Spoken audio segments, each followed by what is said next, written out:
My name is Anshul Guha, and I am the Speakers Director of the William F. Buckley Junior Program at Yale. It is my great pleasure to welcome all of you to this afternoon's lecture, American Preeminence in Space. Before we begin this debate, I would like to say a few words about the Buckley program and then introduce our guests. The William F. Buckley Junior Program is the flagship program of the Buckley Institute, an organization that is dedicated to promoting intellectual diversity and open political discussion at Yale. We have hosted lectures, dinner seminars, firing line debates, and an annual conference every year since 2011.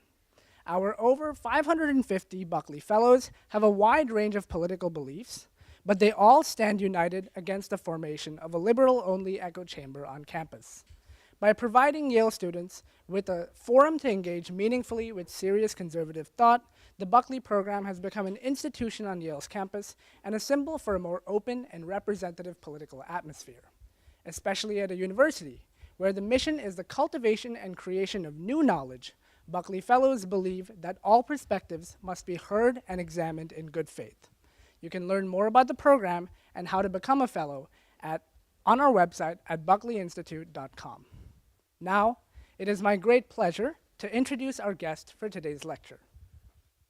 Jim Bridenstine served as NASA's 13th administrator, represented Oklahoma's 1st Congressional District in the House of Representatives, and flew combat missions as a naval aviator in Iraq and Afghanistan. Under his leadership at NASA, America returned to once again launching American astronauts on American rockets from American soil, and introduced NASA's new human lunar exploration initiative called Artemis. In Congress, he served on the Armed Services Committee and the Science, Space, and Technology Committee. Now it is my great pleasure to introduce Mr. Bridenstine for his lecture. Thank you. Thank you. Appreciate it. Thank you for that very nice introduction. If I said that, is that all right? I am Jim Bridenstine. It's great to be at Yale University. What an amazing heritage that is here. Somebody was just asking me, so are you on the speaking circuit now? And the answer is no.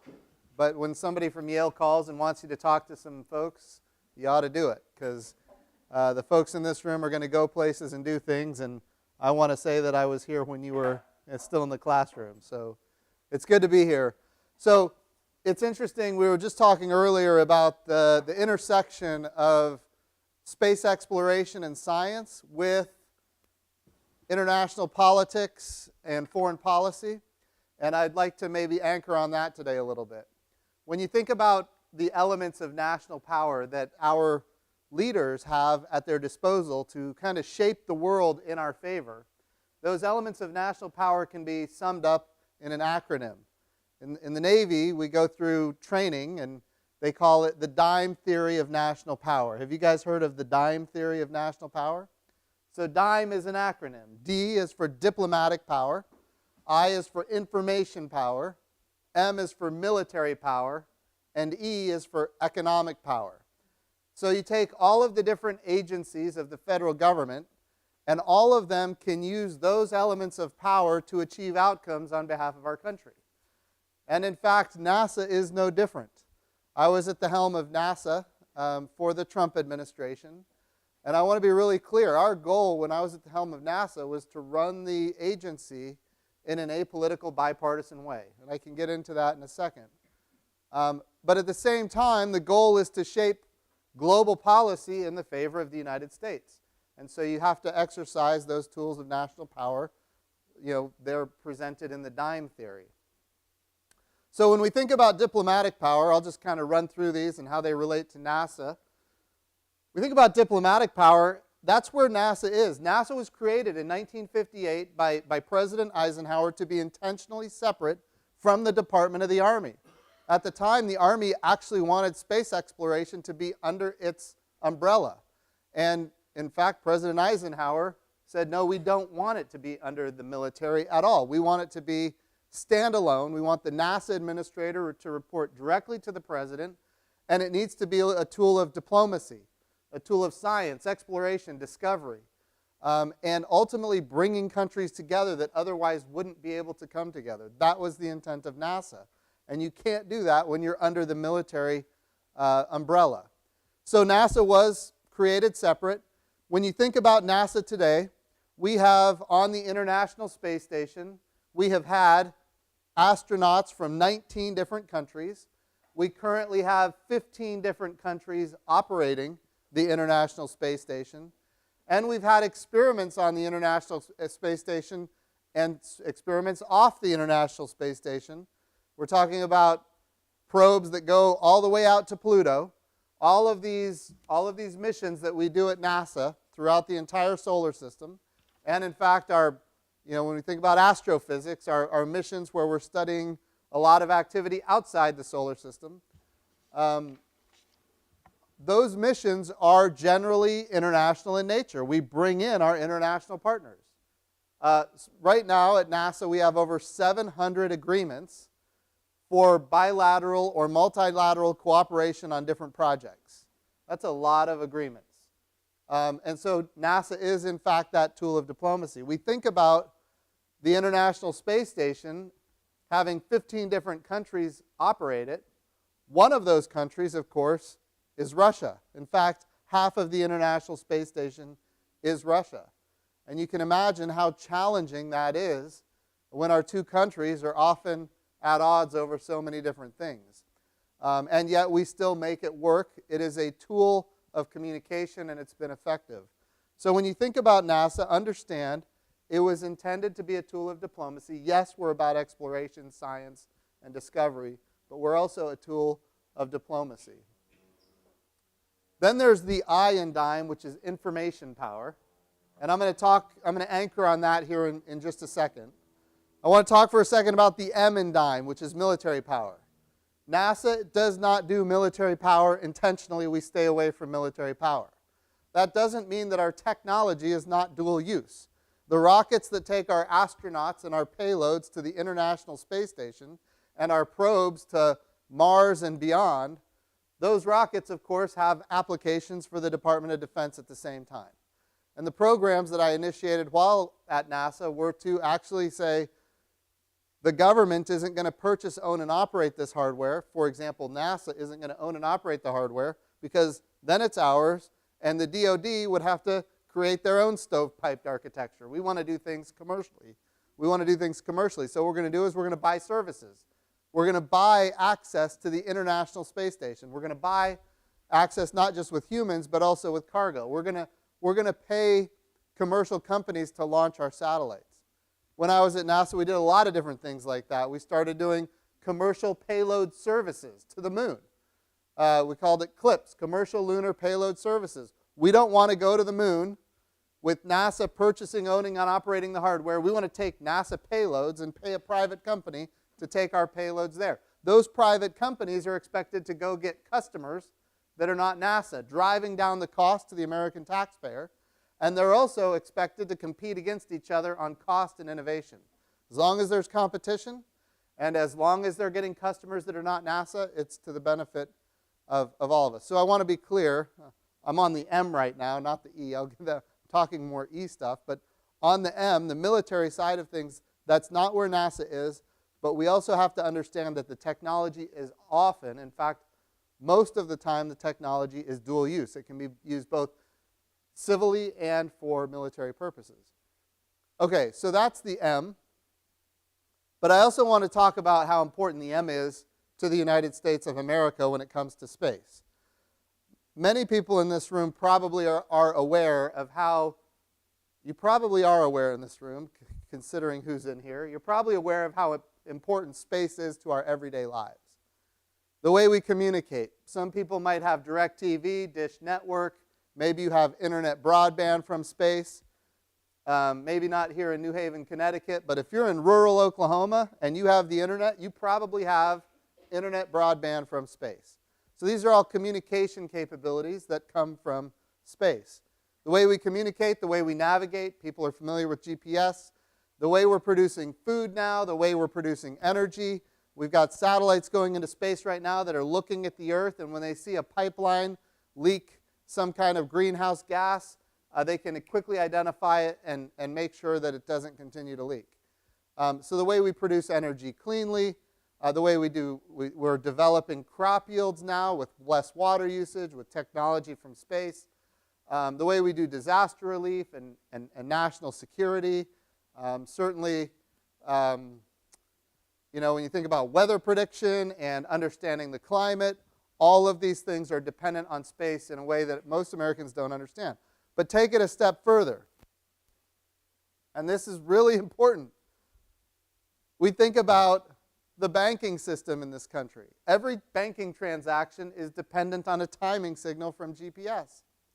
You lose timing from GPS, you lose your banking system. Think about the power grid. If you like electricity, all of the flows of electricity on the power grid are dependent on a timing signal from GPS. We think about terrestrial wireless networks, your cell phone. Again, the timing of all that data flowing on networks is dependent on a timing signal from GPS. If we lose GPS, we lose banking, we lose the power grid, we lose wireless networks, we lose networks in general. That is what you call an existential threat to our country. And that is why you have countries around the globe that are launching direct ascent anti-satellite missiles. They've got co-orbital anti-satellite satellites.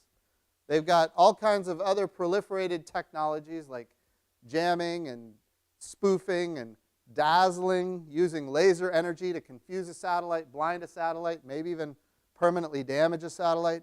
All of these technologies are proliferating because the enemy knows how much we are dependent on space for our everyday lives, and if they can wreck it, they will destroy our ability to continue our way of life. That's one of the reasons when I was in the House of Representatives, we created what was called the Space Force. And I want to be clear, we passed it in a bipartisan, apolitical way with 344 votes in the House of Representatives. This was before, once President Trump started talking about Space Force, it immediately became partisan, and all of a sudden all the Democrats were against it. I want to be clear, that's not how it started. We had 344 bipartisan votes. Of course, it went to the Senate, and like all things, it died in the Senate. I can say that now because I'm not in the House, and as the NASA administrator, I had to, maybe sometimes cater to the Senate a little more, but now I'm a little more free. Here's the deal. The deal is this was an important capability for our country because of how dependent we are on space, how targeted it is by the enemies of the United States of America, and how we as a country, we need to make sure that anybody who believes they're going to destroy space and in so doing destroy the United States of America, they can make those investments, they will not work. And if we do it right, they won't make those investments to begin with. We can deter that from happening early, which is the right approach here. It's one of the reasons we created the Space Force. But that M in DIME is all about military, and that is not what NASA does. NASA wants to be able to partner with countries that are hostile towards us because it is a tool of diplomacy. Okay, so that's the M in DIME, and then we've got the E in DIME. The E in DIME is economic power.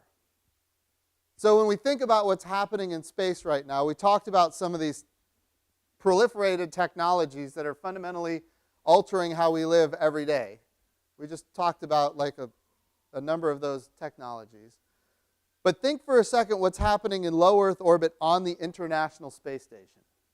Right now, we are compounding pharmaceuticals in the microgravity of space in a way that you cannot do in the gravity well of Earth.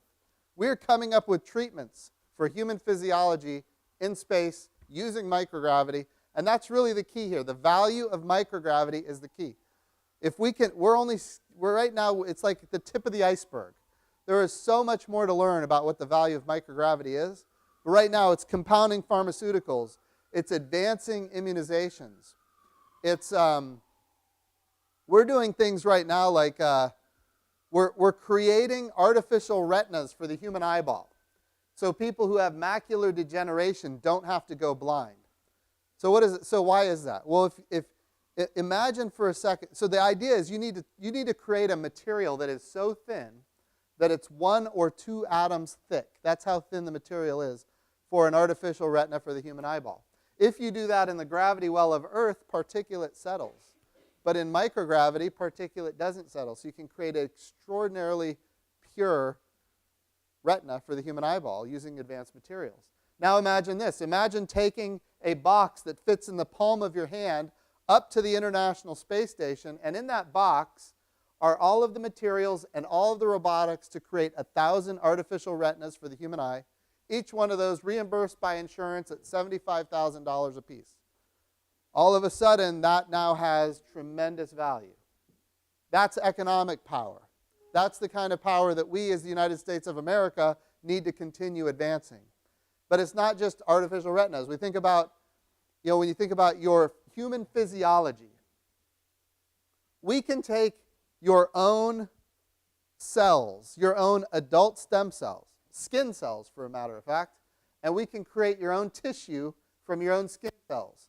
And what we've done so far, we have created this tissue. We're talking about heart tissue, veins, vein tissue. We have done it with nerves now. We have created, using your own DNA, your own tissue that matches you perfectly, so it won't get rejected. Right now, it's tissue. The reason microgravity matters here is because if you do it in the gravity well of Earth, the material just goes flat. But in microgravity, in space, it grows in 3D. The scientists describe it a lot as though it replicates a mother's womb, if you can imagine. So the idea here is we can create, in essence, today tissue, but eventually replacement organs for you, which I'm going to need them. I don't know about you, but I'm going to need them. And I'm looking forward to that happening here in the not-too-distant future. But we think about those types of capabilities. These are some of the experiments that are happening on the International Space Station right now. And there's a lot more. But these are all elements of economic power. And those discoveries, when they get made, they need to be made by the United States of America and our allies. I'll tell you what the challenges we face right now.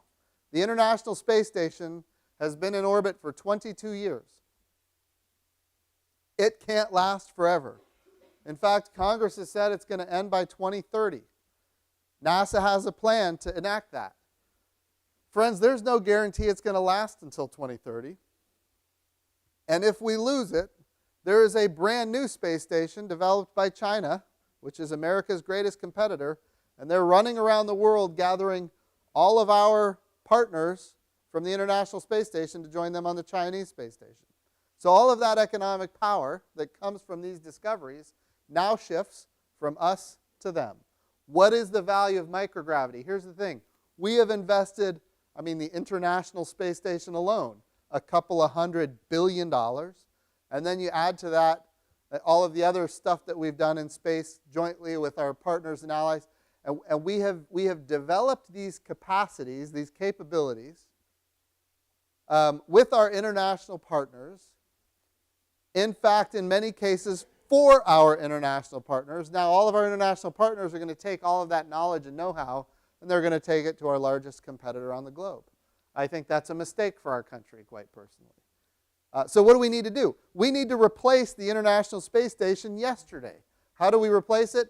We're not going to build another International Space Station. The United States is not going to spend another $200 billion on a brand new International Space Station. What we're going to do instead is we're going to enter into public-private partnerships. We're going to have commercial space stations that are there where NASA is going to be a customer, but NASA expects them to go get customers that are not NASA. We also expect numerous providers to compete on cost and innovation for low Earth orbit destinations. That's the program that we created. Commercial low Earth orbit destinations. I think there's a day where we're going to see half a dozen or a dozen space stations in low Earth orbit, all capitalized with private capital, ultimately serving not just the U.S. government, but also serving private industry for research and development. So that's the E in DIME. So it's not just, yes, it's communication, navigation, production of food, production of energy. It's national security and defense, weather and climate. All of that is in there. but it's also all of these new activities with human spaceflight in low Earth orbit that we're only beginning to scrape the surface of, and that capability needs to be resident here in the United States of America. So now I'm going to go back for a second. We talked about D, the diplomatic component of NASA. We mentioned the I, information power of NASA. I'm going to come back to that. We haven't talked about it. M, the military component of NASA, and E, the economic component of NASA. When we talk about information power, agencies like to think about things like the intelligence community. How do we get information that the enemy doesn't have? And how do we make sure that our information is protected and their information is not protected? I mean, that's how you win in the information wars of today and tomorrow and the future.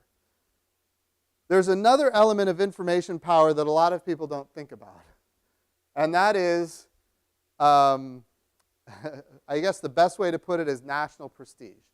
I'm going to take us back in time. I'm going to take us back to, quite frankly, 1958, when NASA was created. And in fact, moving forward through early 1960 here. There was a time when there was this great power competition between the United States and the Soviet Union. And this great power competition, it was about who had the best political system, who had the best economic system, and of course, you were to measure that by who could create the best technology and capabilities.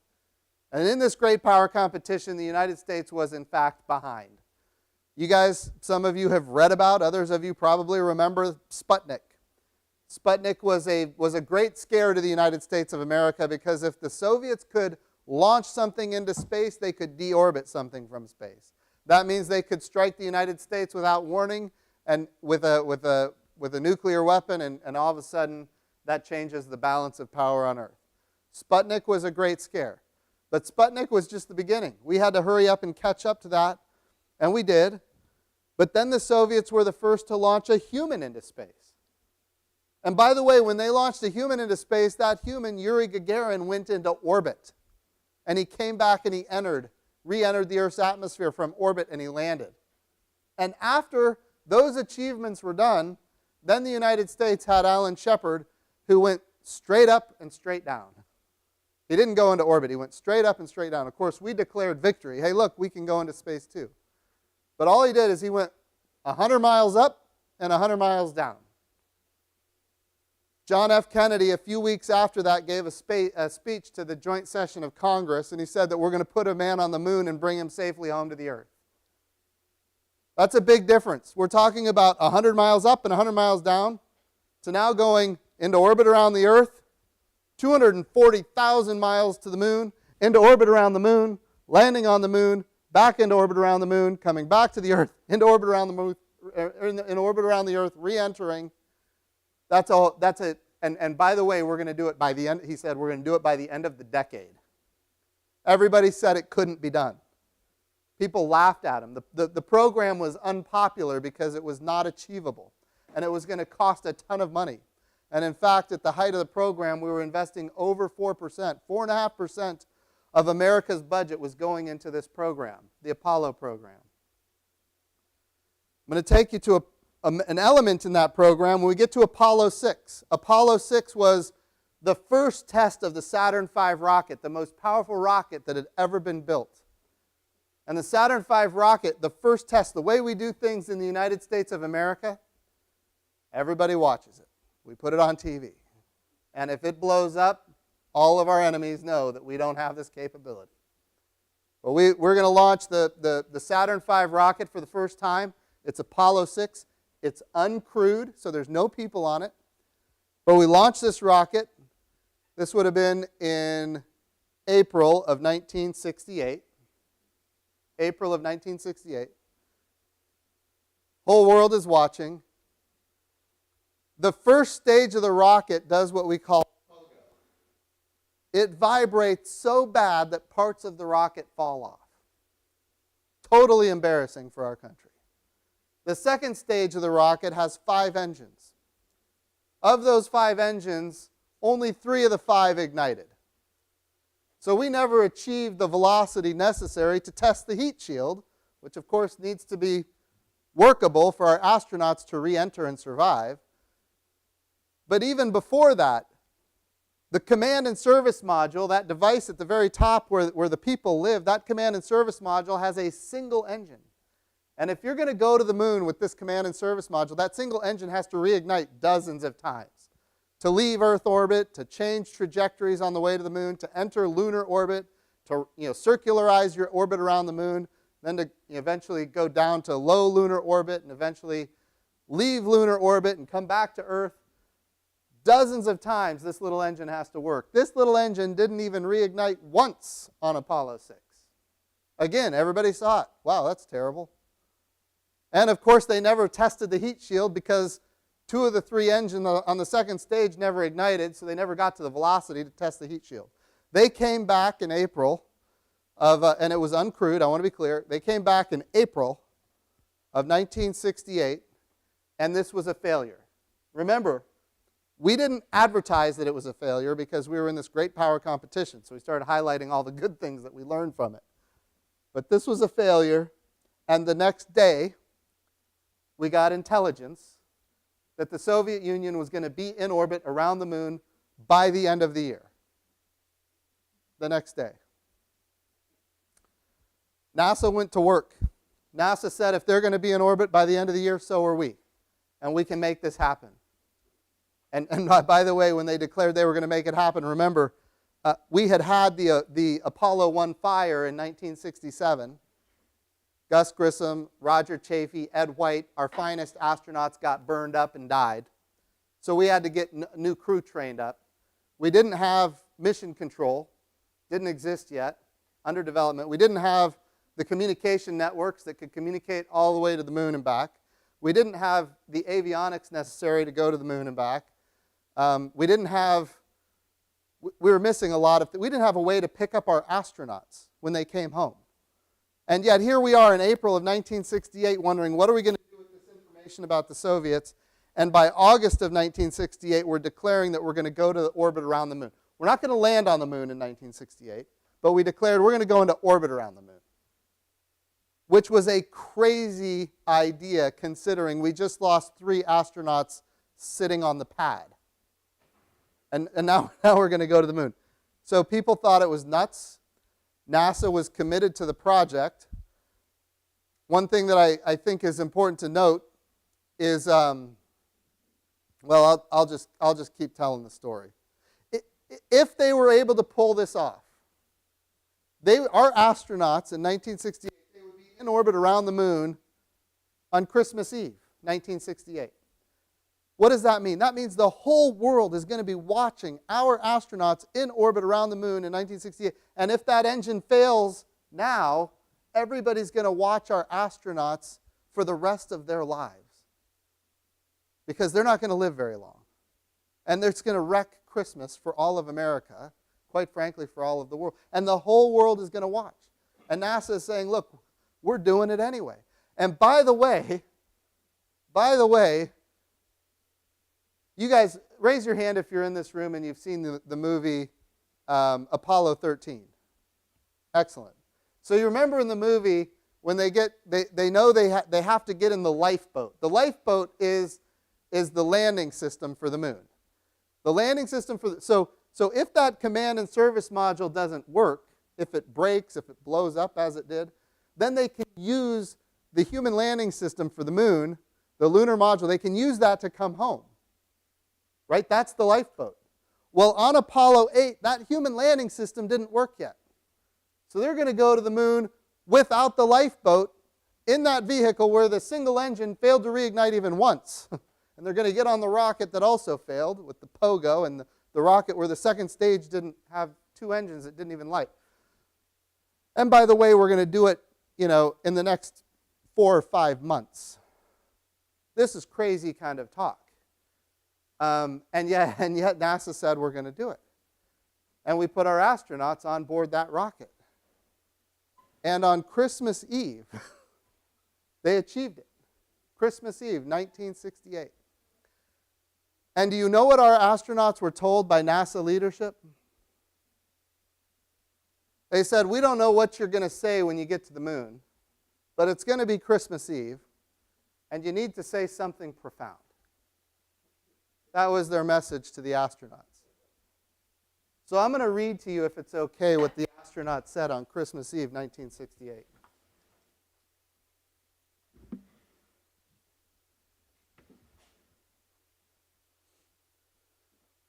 So this is Bill Anders, NASA astronaut, Apollo 8, Christmas Eve, 1968. Remember, they're in orbit around the moon.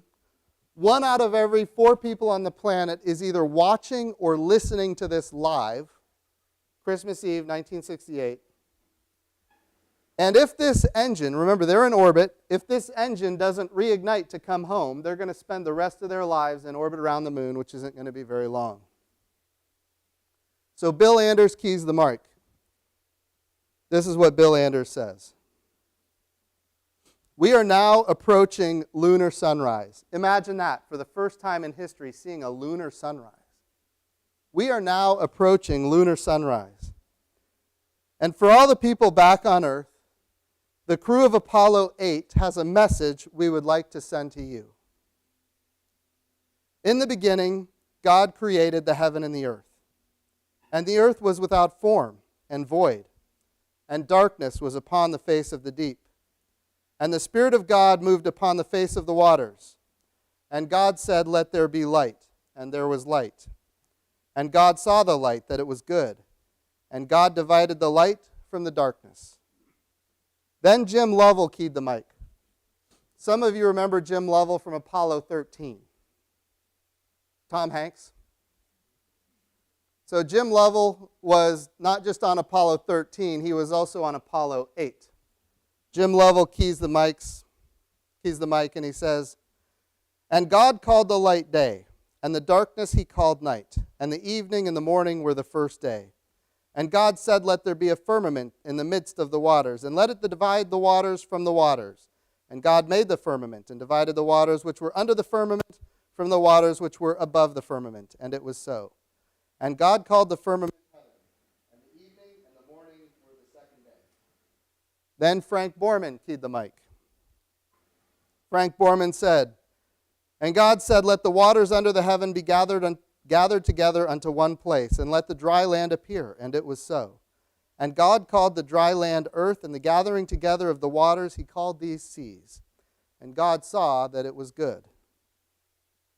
And from the crew of Apollo 8, we close with good night, good luck, a Merry Christmas, and God bless all of you on the good earth. Now with that, they decided it was time to come home. And they did. They came home successfully. Talk about a tool. We're talking about the I and dime information power. You have to remember, in December of 1968, Christmas was illegal in the Soviet Union. Religion was illegal in the Soviet Union. And our astronauts are in orbit around the moon, and I know the Buckley Institute is as committed to free speech as any organization I know. And they had a moment in time they were told, say something profound. Millions, tens of millions of people behind the Iron Curtain, where they were told they were not allowed to have a religion. It was illegal. Got to hear a message from our astronauts about in the beginning.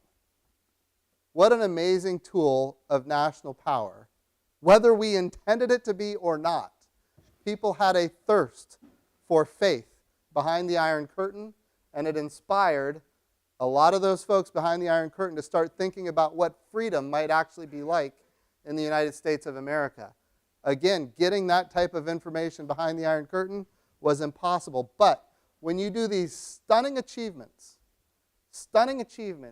people all over the world see it. When I was at NASA, we landed the InSight lander on Mars.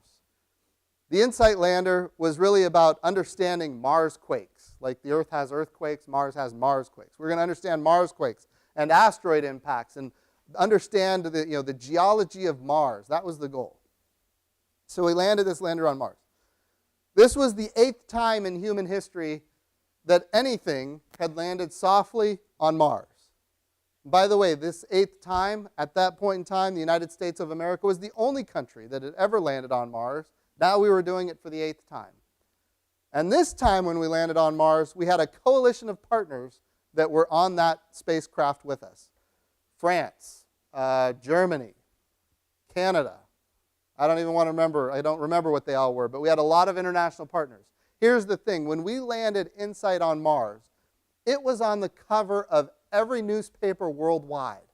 And the story read, including, there was a newspaper in Tehran, and the subtitle of the newspaper was, "The Hardline Newspaper of the Islamic Revolutionary Guard Corps."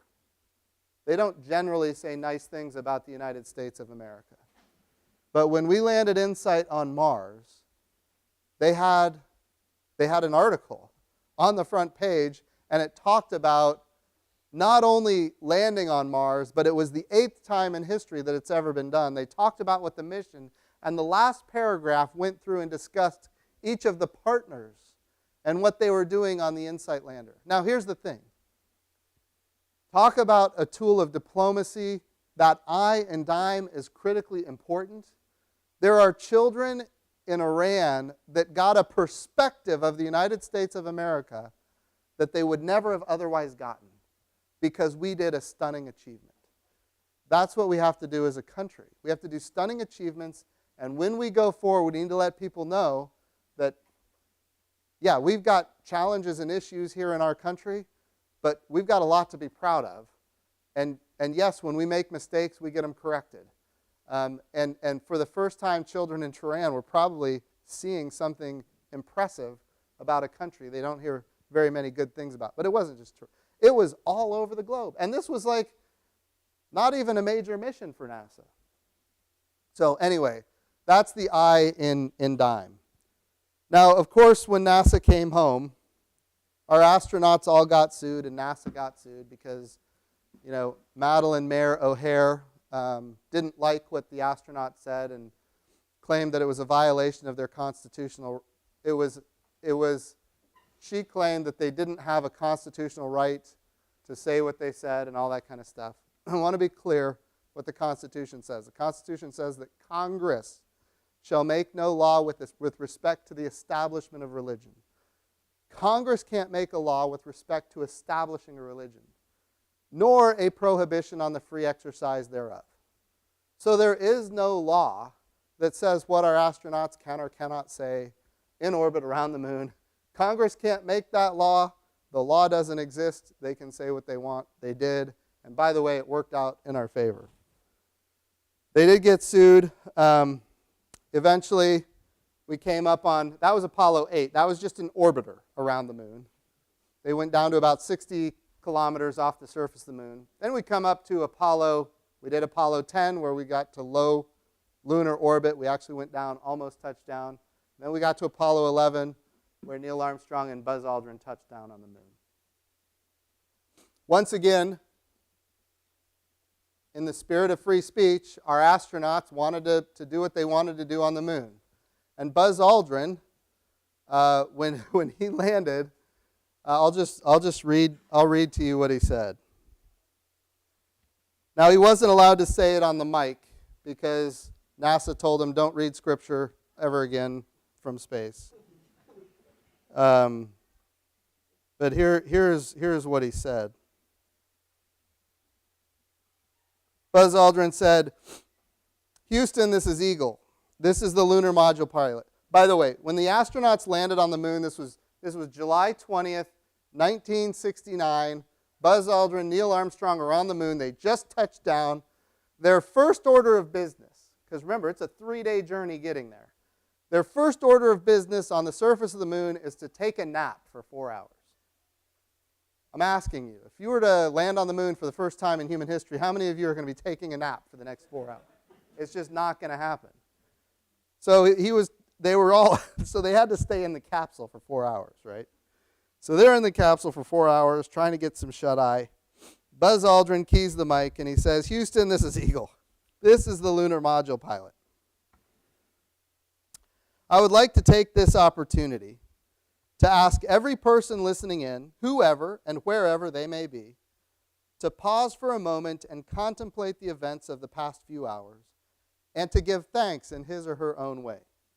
Then he unkeyed the mic. So now it's just him and Neil Armstrong in the lunar module, and he reads to himself, but it's recorded for all history. He reads, quote, "As Jesus said, I am the vine, you are the branches. Whoever remains in me and I in him will bear much fruit, for you can do nothing without me."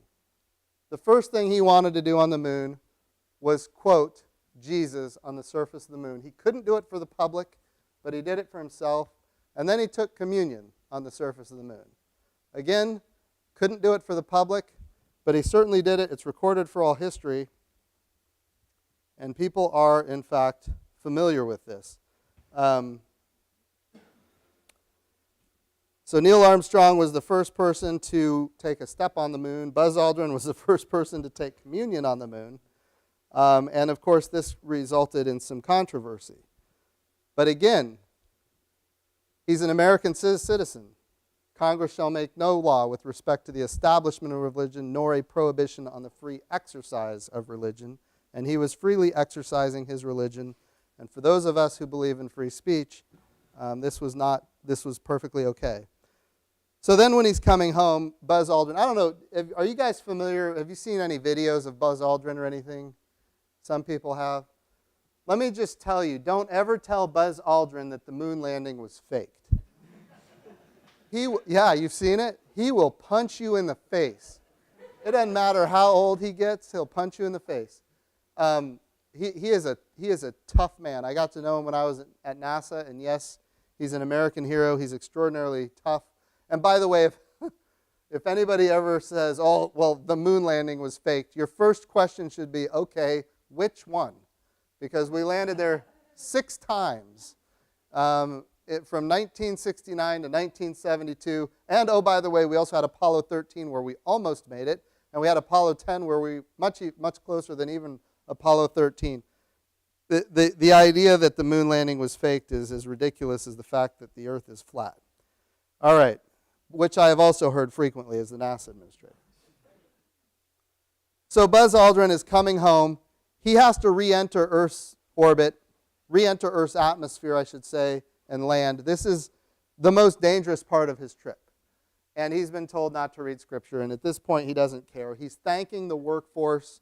He's thanking the workforce for all the work that they did. And he said, he reads from Psalm 8, 3 through 4, "When I consider the heavens, the work of when I consider thy heavens, the work of thy fingers, the moon and the stars, which thou hast ordained, what is man that thou art mindful of him, and the son of man that thou visitest him?"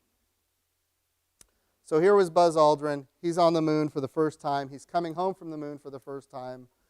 And he doesn't want somebody telling him what he is or is not allowed to say. It was very respectful. And no, people should not be sued for practicing their faith, which is what our astronauts were doing on these missions. All of this goes back to say, we talk about the I in DIME, that information power. Think about the messaging that was going behind the Soviet Union's Iron Curtain at the time, where Christmas was illegal, where faith was illegal.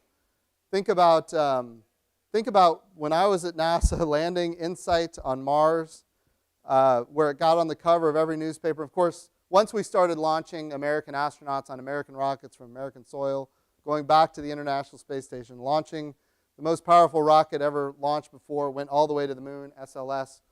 All of these things are elements of national power that add to the information power of the United States. One last thing I'm going to mention on the I, and then we'll go to questions. One last thing to mention on the I in DIME. Ronald Reagan, 1983, I think, might have been 1982, but he announced the Strategic Defense Initiative. You guys familiar with the Strategic Defense Initiative? It was called they made fun of it. They called it the Star Wars program. The idea was, if the Soviets are going to launch ICBMs, they're never going to reach American soil. We're going to knock them out of the sky long before they're a threat to the American public. That was the idea. And so the Strategic Defense Initiative Again, it was made fun of, it was belittled, they called it Star Wars, and said it was not technologically achievable, which of course at the time it wasn't, that there was no way we had enough money to accomplish it, which of course at the time we didn't. And so we put money towards this strategic defense initiative, but just a little bit, not a lot, just a little bit. But you know who cared a lot about the strategic defense initiative? The Soviet Union. And why did the Soviet Union care so much about it? Because it would change the balance of power on Earth. So they spent a lot of money. While half of America didn't believe it could be done, mostly divided along political lines, half of America didn't believe it could be done. In the Soviet Union, they did believe it could be done. And they spent a ton of money trying to counter it.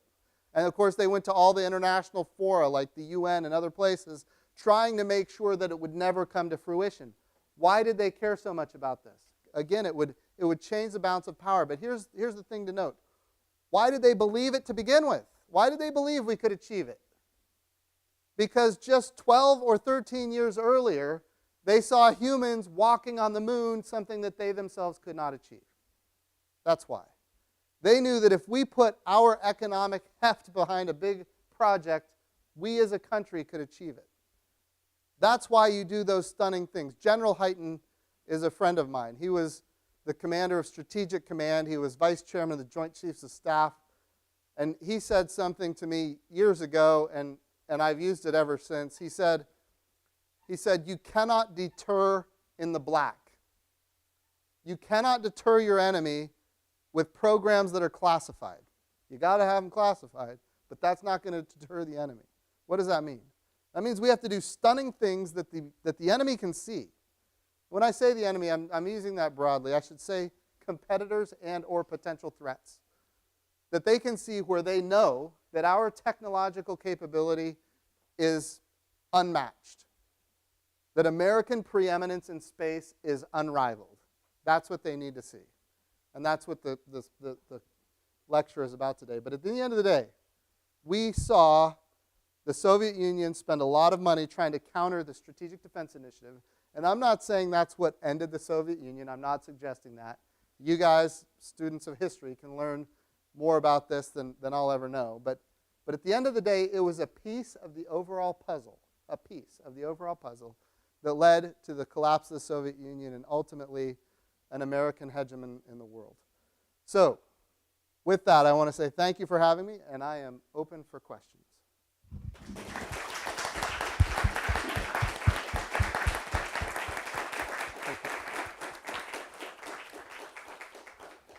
Thank you. I just want to give a huge thank you to Mr. Bridenstine for his amazing talk. And we have time for about 2 to 3 audience questions. So if you have a question, please raise your hand and I'll come around and hand over the mic to you. You can count on this audience having questions, huh? That's good. Thank you.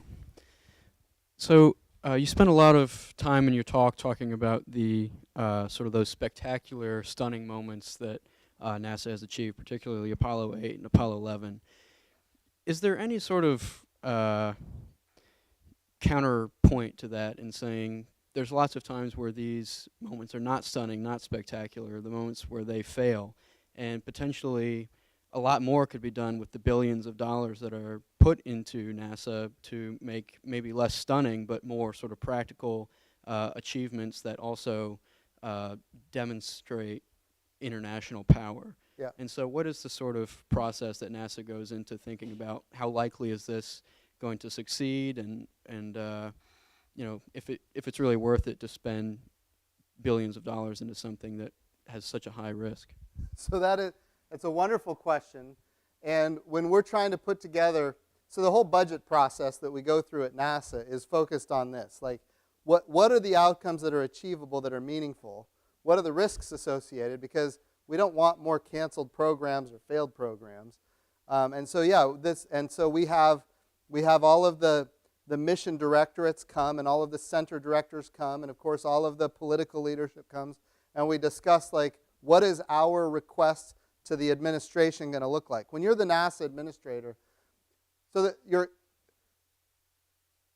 Your question is so important because that's what I dealt with day in and day out as the NASA administrator. Like, I am trying to figure out what is the best way to allocate every dollar. But I'm dealing with the Office of Management and Budget, which, of course, presents the president's budget request to Congress.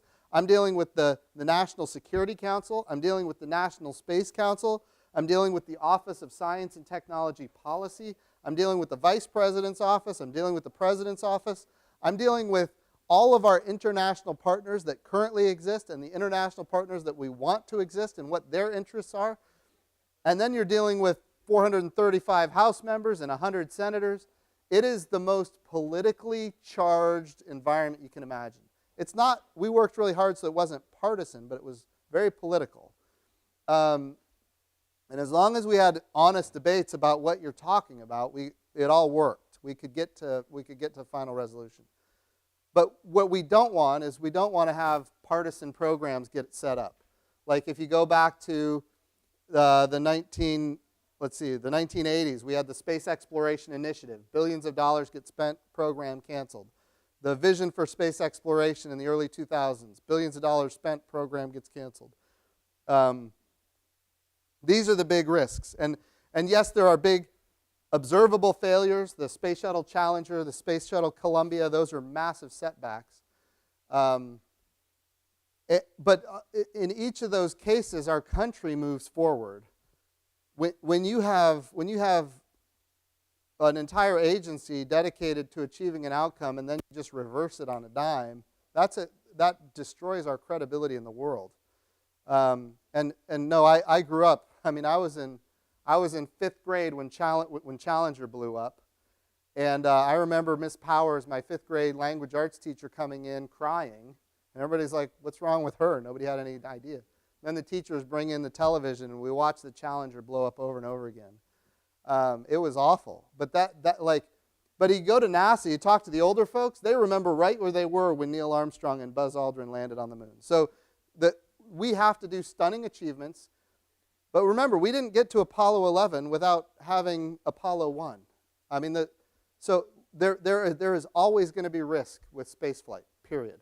We've got to do everything we can to eliminate it. Because those setbacks, look, when a space shuttle explodes, the human loss is, of course, devastating. The whole world sees it. We all feel like we know the astronauts. But even beyond that, I mean, the whole world, the president, wherever he is, whatever he's doing, it stops. The president, and once that stops, he has to give a speech, and then there's, it is a really big deal. So we have to do the things that we know we can achieve. We are going to take risks. We've got to take calculated risks. And yes, there's a lot of debate on how to get there. It's quite a challenge, I'm not going to lie. Thank you. Yep. Oh, I'll let you pick.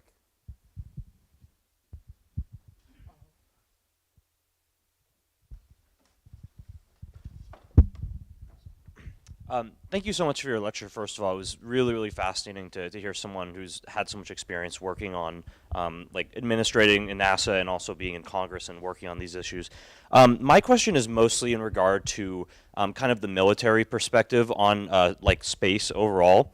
My question is essentially, how likely is it, from your view, that the next major geopolitical conflict, for example, China and the United States and Taiwan, is going to see significant military presence in space? And it's already there.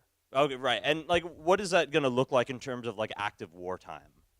Yeah, so we have to be able to work in GPS-denied environments. We have to be able to work in communication-denied environments. It's going to be ugly. We have to make sure that we build such resiliency in our architectures that even no matter how much they try, they will not get an advantage by destroying space. And we've worked really hard on that. When I was on the Strategic Forces Subcommittee of the Armed Services Committee, we made a lot of strides on that. But there is no doubt if we get into a large-scale conflict with a peer power, it's going into space. Because that's the quickest way to make your enemy blind and deaf. And everybody knows that. It's not a secret. It's just the way it is.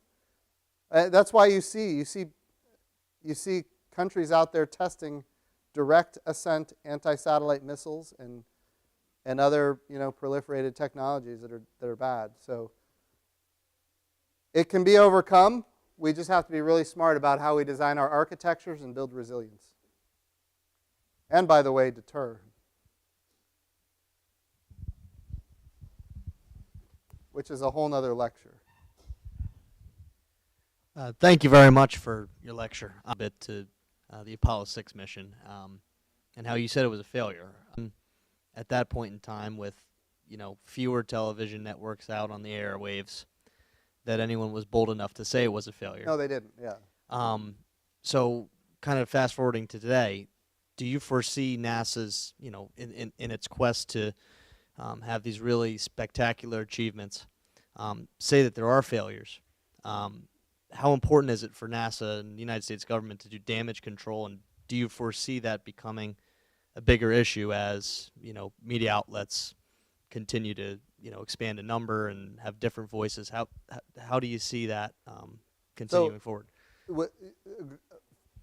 It's a very important point, and NASA has, I'll be honest, NASA has not been good about transparency.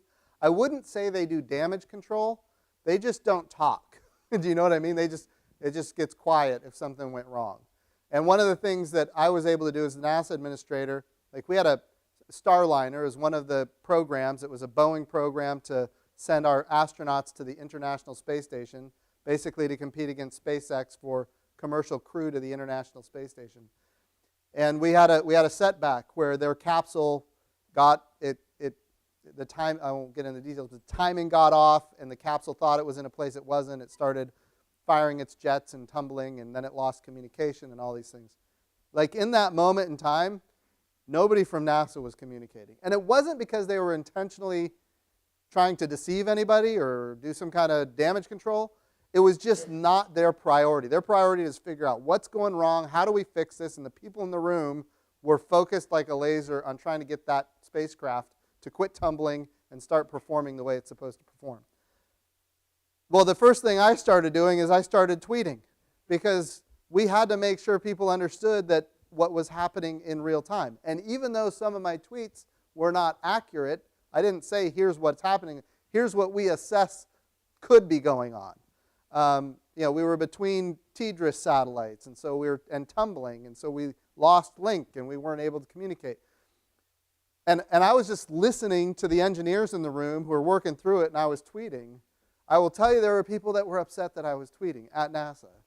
But I thought it was important. You got to be as transparent as possible. And I wasn't as quick as I could have been. I should have been quicker, but I wasn't realizing how much of a dearth of information there was.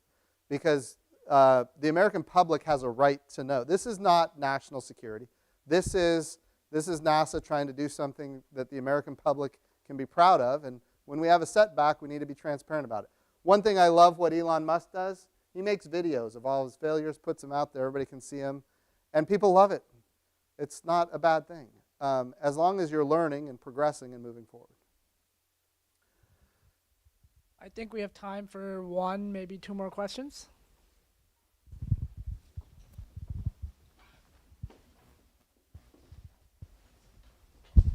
Hi, thank you. Hello. Thank you for the talk. Okay, that's for the camera. Thank you for the talk. My question is about this replacement of the space station. You said that the United States would, as a government, would not pursue it because it's cost prohibitive. How do you believe private companies should be incentivized to make large investments in that field, given that space is a risky business? Yeah, so we worked on this when I was at NASA. I'll give you some examples. So the idea is NASA will be a customer for sure. So if NASA is a customer and at the beginning a tenant customer, that incentivizes markets to capitalize a program to build a space station. But the idea is you want numerous competitors that are all trying to drive down costs and increase innovation. And you want each of those competitors to go get customers that are not NASA to drive down the cost of the taxpayer. So I got criticized a lot when I was at NASA because we were launching, we launched Adidas to the International Space Station to try out a new, can we create a new sole of a shoe in microgravity, and is it that much better? And the answer was, yes, you can. And the answer was also they came back and they marketed it like crazy and said, hey, we've got the Artemis shoe from NASA. And that shoe sold out within a day. It was gone. My wife was quick on the draw and got me a pair, still on the shelf in my closet. However, once Adidas did that, then Puma wanted in on the action. So they created their own, NASA shoe. So I think those are the kind of things that get things going. So we did it with Estee Lauder. They wanted to test, some kind of new makeup that interacts with your skin differently in microgravity than it would in the gravity well of Earth, and test different chemicals and that kind of thing. So we supported that. We sent Nickelodeon slime to the International Space Station. That was before. I think that was before my time. But that, again, anything we can do to create these kind of markets. We talked about the advanced materials and the pharmaceuticals and the immunizations, and those are all very serious. What we have to do right now is we have to make sure Congress adequately funds the replacement for the ISS. Congress needs to fund it. They need to signal we're going to be a strong tenant customer. What we don't want to do is we don't want the only space station in low Earth orbit to be Chinese space station while we're without any kind of development capability domestically. So we've got to get that accelerated. We need private capital coming in. It's all happening. We just got to make sure that it stays moving forward quickly. And I will say Congress needs to step up in a bigger way. Can I have one more thought here? Because I know everybody's got tests in school and everything else. We talked about some stunning achievements. We talked about 1968 and the moon. Listen to me for a second. When I was the NASA administrator, we discovered that Mars, our closest planet Mars, was covered in complex organic compounds. The building blocks for life are all over Mars. They don't exist on the moon at all, but they're all over Mars. We discovered that Mars, that doesn't guarantee biology. It could be geological in nature. But some of the plumes that we saw coming from Mars, scientists were telling me that's not likely geology. That's seemingly biology. That's 2. 3, liquid water, 12 kilometers under the surface of Mars. We've known for years Mars had a polar ice cap. Now we know that Mars has liquid water. What do we know about liquid water on Earth? Wherever it exists, that billions of years ago, Mars was covered in water. The northern hemisphere of Mars was 2/3 covered in ocean. 2/3. We've got rovers right now in deltas, river deltas, that are feeding into massive lakes that used to be lakes on Mars. So that's happening right now. So we know if it had an ocean, it also had a thick atmosphere. And if it had a thick atmosphere, it had a magnetosphere. And the magnetosphere, of course, happens when you have a molten core, just like Earth. So here's what we know. Mars was at one time much like Earth. In fact, it was habitable. I'm not saying it was inhabited. I don't know, but it was habitable. And most of these discoveries were made. In fact, all of them were made just since I was the NASA administrator. What does that mean? There is an opportunity to find life on a world that's not our own, and that life could be on the world that's right next door to us. And if we were to discover that, it would forever add chapters to history books and science books. And in my view, those chapters should be written by the United States of America and a coalition of our partners, because it will be every bit as significant as when Neil Armstrong and Buzz Aldrin landed on the moon. That's why we do discovery. It is about that tool of power that is information. And oh, by the way, we're going to go with coalition partners. And if you're willing to join the community of nations and I should say behave appropriately in space to sustain it for future generations, then you're going to be welcome to join us on the Artemis program. So I just wanted to leave it on that. There are stunning things left to achieve. And by the way, Mars is the closest, easiest destination. But when you start getting to the moons of Jupiter and the moons of Saturn, we're talking about entire worlds that are entirely water. And they're covered in an ice shell. So everything inside is protected from the radiation. And we're seeing massive plumes of water coming out of those cracks in these worlds. Liquid water. It's astonishing as those moons are orbiting and going through the tidal cycles of orbiting, Mars and Jupiter. So, or not Mars, but Jupiter and Saturn. There's a lot that needs to be discovered, and the United States of America has to be leading the way. So with that, I will yield back my time. Thank you. Thank you very much.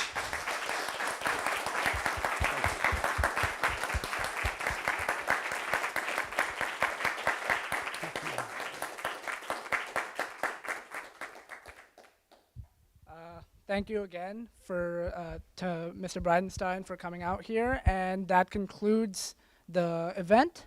And I hope you all have a good day. Thank you. Good work.